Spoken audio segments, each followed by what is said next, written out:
की महाविकास आघाडीकडनं जो प्रचार चालतो ह्याच्याकडं लक्ष देऊ नका।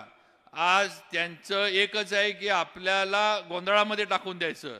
सातारमध्ये आलं की म्हणायचं कोरेगावला महेशदादांचं आणि आमचं ठरलंय की महेशदादा आमदारकीला आणि शशिकांत शिंदे खासदारकीला असं आमचं ठरलंय। इथं आलं की म्हणायचं शिवेंद्र बाबांना आम्ही काय त्रास देणार नाही पण आम्हाला तुम्ही मदत करा।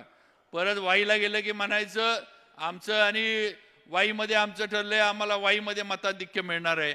इकडं पाटणला गेलं की म्हणायचं शंभूराजे आम्हाला तसं आत्न का होईना पण राजे आम्हाला सहकार्य करतात।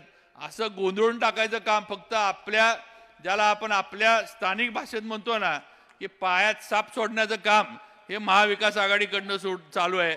त्यामुळे असल्या न चावणाऱ्या सापांना घाबरू नका, असल्या कुठल्याही अफवांवर विश्वास ठेवू नका। आज या लोकसभा मतदारसंघाची परिस्थिती अशी आहे, सर्व विधानसभा मतदारसंघातले नेते मंडळी इथं स्टेजवर आहेत। आज वाई असेल, कोरेगाव असेल, पाटण असेल, कराड असेल, या सर्व मतदारसंघातनं उदयनराजेंना, भारतीय जनता पार्टीला आणि महायुतीला भरभरून मताधिक्य मिळणार आहे आणि मोठ्या मताधिक्यानं आपले उमेदवार विजय होणार आहे। त्यामुळे आपण डगमगून जाऊन चालणार नाही, आपण गोंधळून जाऊन चालणार नाही। आपली जबाबदारी आहे की आपलं मताधिक्य सातारा जावळीचं, सातारा शहराचं या लोकसभा मतदारसंघामध्ये सगळ्यात एक नंबरचं पाहिजे एवढं लक्षात ठेवा आणि त्याप्रमाणे 7 तारखेला कामाला लागा एवढीच विनंती करतो।